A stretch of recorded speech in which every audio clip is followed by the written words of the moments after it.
Okay, welcome to Chapter 6, the cloud. This is not a new term. You all have heard of this. If not, then you have heard it referred to as something different, probably called the Internet or called something else. But the cloud is what we will use discussing this today.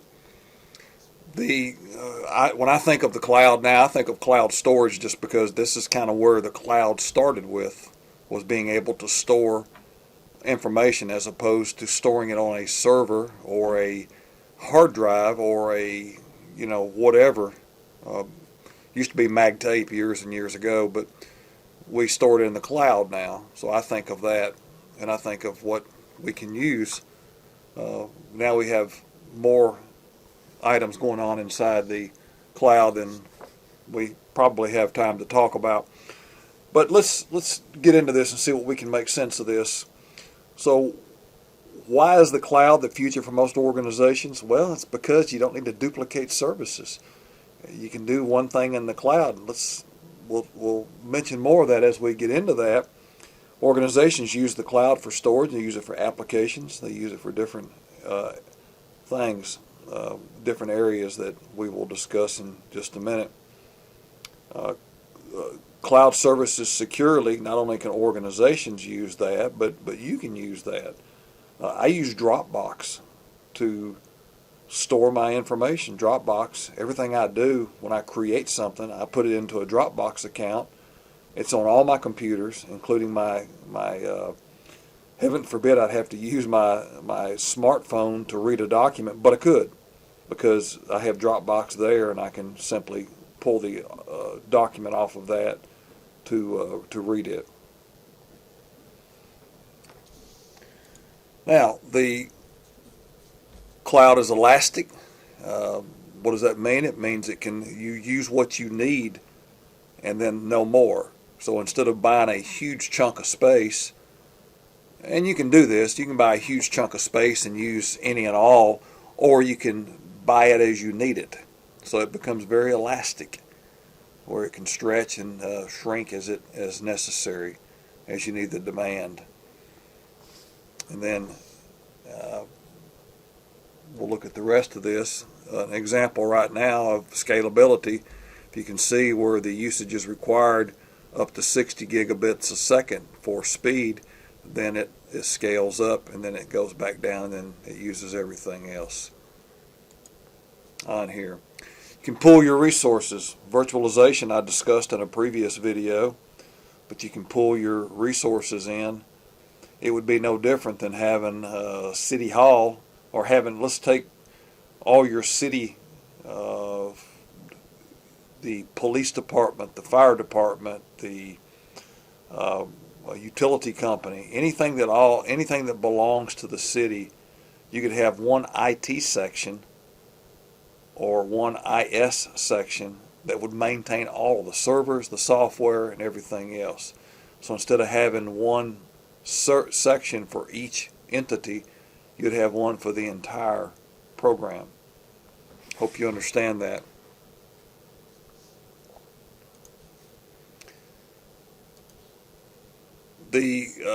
Why the cloud to in-house hosting? Mainly because the positive aspects of this right now is with cloud-based hosting, you can get things done quicker. Think of creating a website. Now you can take a class in website creation, or you can simply use a program that creates your website for you. All you have to do is fill in the requirements. Quite a bit of difference in learning. The learning curve for the one side is straight up, and the other side is pretty easy to learn. Let's take Office 365. That's cloud-based hosting or a cloud-based application system. When it gets updated with gradually, as opposed to having a major Office 2016, Office 2013. It gets updated gradually, so you have Office 365. And then when something comes out, it gets automatically updated. Typically, you never know about it, and then it updates while you sleep, and then everything just keeps getting better and better. So cloud's quite a bit of difference right here. Negative aspects, then you lose some of the control. You have little visibility, and you can look at the other ones up here. Why now? Well, obviously because of information is cheap compared to what it used to be. There's so much out there. The pathway is cheap. Really, when you pay for internet service, you're paying for the access, you're paying for the company to provide services for you, to do conversions for you. You're not really paying to use the cloud. It's kind of like paying for air.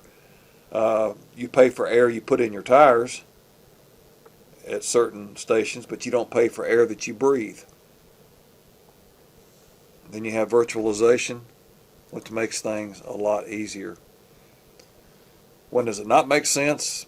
When it costs more to use or costs more time to use than what it is there for. How do organizations use it? Software as a service. You've read about that already. It's been out just a little bit. Platform as a service and infrastructure as a service. And I don't know if any of you all have used any of this right now. I would say that most of you have used Apple iCloud. You probably used Office 365 right now. Hopefully you do. It's free. And then the Google Grid and Google Docs and information like that.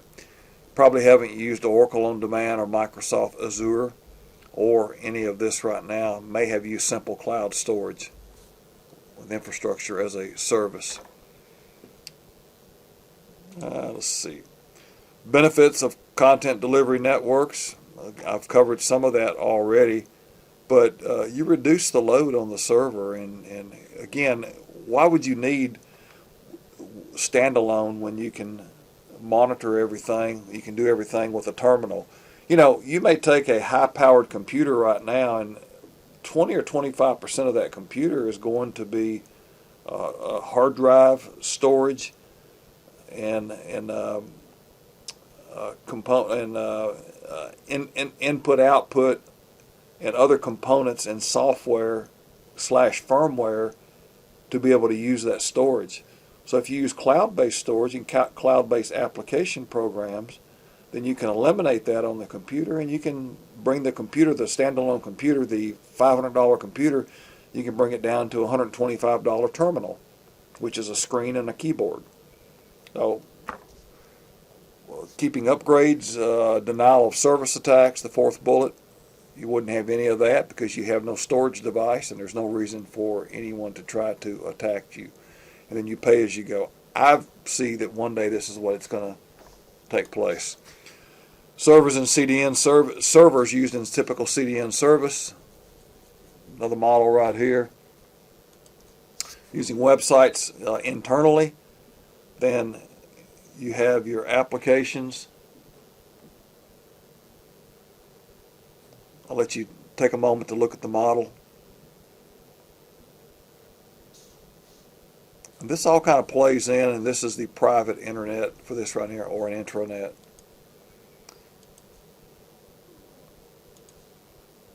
I'm not going to go through FICO security. Okay, how can organizations use cloud services securely? And this is called a virtual private network, or a VPN, and it tunnels back over to the server, which means it's using, you got to kind of look back at a long time ago.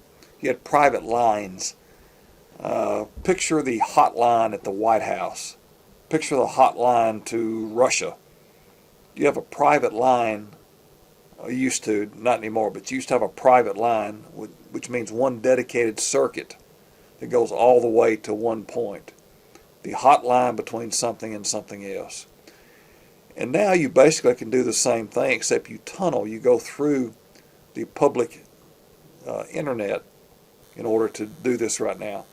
Take a banker, for example. You have a bank president that would want to monitor the bank activities at 2 o'clock in the morning.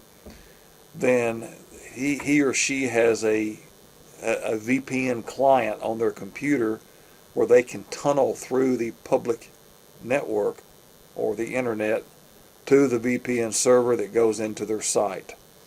And then you can use this right now. This is an example of using the cloud for information right here. Remote access the same way. Private cloud for inventory, other applications. You can get an idea. Again, it looks very similar right now. Accessing the private cloud over a VPN. Useful software, and using this, again, software, and your book elaborates on this right now. I won't reiterate this right now. So what does it mean for you in the future? Well, it means that you're going to be able to do more secure. Again, I hope my computer lasts, but if it doesn't, everything I've got is stored on a virtual machine someplace, stored in the virtual cloud. I simply move this out and move another one in and fire it up, put my Dropbox account on that computer, everything downloads to that computer from the cloud, and I'm back in action. So it's really not a big deal anymore. Is it painful? Yeah, but not the way it used to be. It used to be back when you stored everything local and you had a problem, you had to rebuild something. It may take, oh gosh, I have spent a week rebuilding a computer, rebuilding the hard drive, getting all my programs, my data, everything back in place, trying to remember all the stuff that I had on there, and now I just don't care. So it's saved a lot of time in the event that something happens. And your book will explain everything else that is on this. Not to mention the telediagnosis, telesurgery, telelaw enforcement. The telesurgery operations can be done via remote, which means you can take a inexperienced physician's assistant, nurse practitioner in the remote areas of Kentucky, and they want to work with a physician that is well experienced in a diagnosis and a treatment that they've never seen before. Could be a surgical, it could be just waiting on someone. So they remote everything away, and they can look into that and get information, see a surgery performed, and do all of this. Diagnosing ailments. They have this right now to where you can use a camera, you can log into a system, the nurse or doctor can say, let me see your throat, let me see your eyes, let me see where does it hurt, and without touching or doing something, they can actually diagnose you to see what's going on. The same thing with telelaw. The law processes and everything, people can be sworn in, and everything else can be done via remote. So quite a bit of difference. Net neutrality enabled. Net neutrality says that all users and content providers are treated equally. There's pros and cons about this. The people that want to get rid of net neutrality are the ones that want to charge high-powered users and more frequent users more money for better access. And the entire internet was based on not charging anybody or giving everybody an equal shot at everything. So you can look at this and form your own opinion on what this is. FCC new regulations. This is an old slide, 2015. A lot's happened. You're in 2017 now. So a lot has happened with net neutrality and where this is going. It will go on for years and years and years. Obviously, as the big players, they will put their lobbyists in play, and this will go back and forth. Ethically wide, cloudy profit. You can look at these bullets right here and see what ethical violations can be brought here, but the cloud really doesn't belong to anyone. Again, it's the internet. It's an entity of all its own. The only thing that belongs to anyone will be the equipment on the other end. Access and everything you're paying for, but other than that, everything is free. Again, I equate this to air, breathing air. Costs me nothing. unless I want to use it for something specific like putting in my tire, then it may cost me 50 cents to put air in my tire at a service station.